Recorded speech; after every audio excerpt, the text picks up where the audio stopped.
Our programs offer many languages. Please visit suprememastertv.com/schedule. Nos programmes offrent plusieurs langues. Veuillez visiter suprememastertv.com/schedule. Nuestros programas ofrecen varios idiomas. Visiten suprememastertv.com/schedule. Naše programy nabízejí více jazyků. Prosím, navštivte suprememastertv.com/schedule. The mystical life provides the reason why we live. The mystical life determines the cause of our individual lives and the use to which we should put our bodies and our animal vitality and magnetism. We must also prepare for it in an intelligent manner. Please watch on for the teachings of the Rosicrucian order.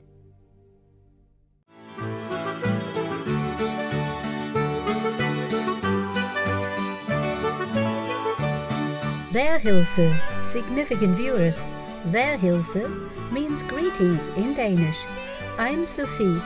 The mindful Danish people send you their sincere wishes for a long, happy and fruitful life in the grace of the divine.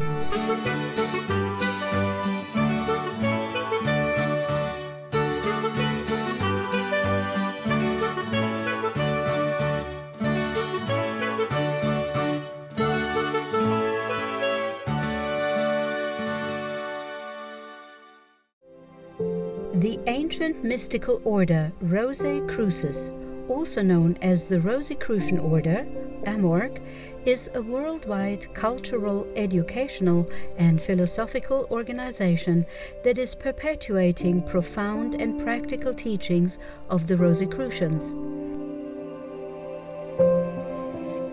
These teachings, as passed down and added to over the centuries from ancient Egypt to Europe and now all over the world, pertain to the mysteries of the universe, nature, and humans themselves.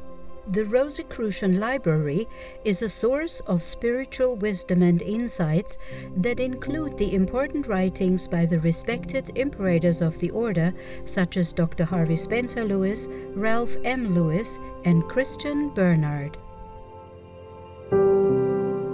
Today we will explore the process that could lead us to the mystical life, according to the Rosicrucian order in Chapter 1 of the book The Sanctuary of Self by the late Rosicrucian leader Ralph M. Lewis. Chapter 1. The Mystical Life. In the machine world, efficiency is said to consist of the coordination of all of the parts of a machine for some effectual purpose. An efficient complex machine consisting of gears, shafts, pistons, and driving wheels must have each of these parts not only operate or be in motion, but they must also function for the purpose for which the machine was created. The efficiency of the machine consists in each part contributing to the whole, doing something for which the machine was brought into existence. Otherwise, if the machine merely runs, if it merely operates and accomplishes nothing, it is a waste of the energy of the mind of the designer and of all the minds that have contributed to its construction. It is also a waste of the valuable material of which the machine is composed. Now, if such is true in the machine world, it is more so in our individual lives. In living, then, efficiency consists of the application of our lives to some cosmic purpose to justify our existence. Presuming that each one of us is a machine, it is not sufficient that we be healthy machines or that organically our function is correct or that we have and maintain plenty of energy and vitality, or PEP as it is commonly called, but that all of these things be used for a mission, for an end which we were individually created to serve. Consequently, an aspect of living, and one which is overlooked by most persons, is the mystical life. The mystical life provides the reason why we live. The mystical life determines the cause of our individual lives and the use to which we should put our bodies and our animal vitality and magnetism. The mystical life, like the physical life, requires certain preparation. If we must study the rules of diet, if we must study hygiene, if we must know the rudiments of good health to be healthy and physically normal, Certainly we should give some thought and consideration to the mystical side of our existence as well.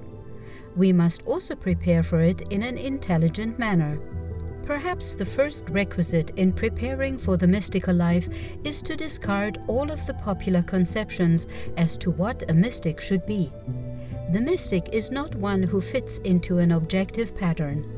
The mystic is one who adopts a particular attitude of mind. The mystic is a man, that is, he is of the species Homo sapiens, like the rest of us. Consequently, he is very much a mortal, subject at times to all of the foibles and temptations of a human. He naturally has all of the physical variations to be seen in any passing throng of people. Further, the mystical life has no racial roots.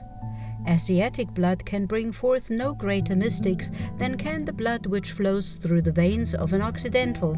It is likewise an illusion to think that geographical location stimulates the mystical attitude of mind.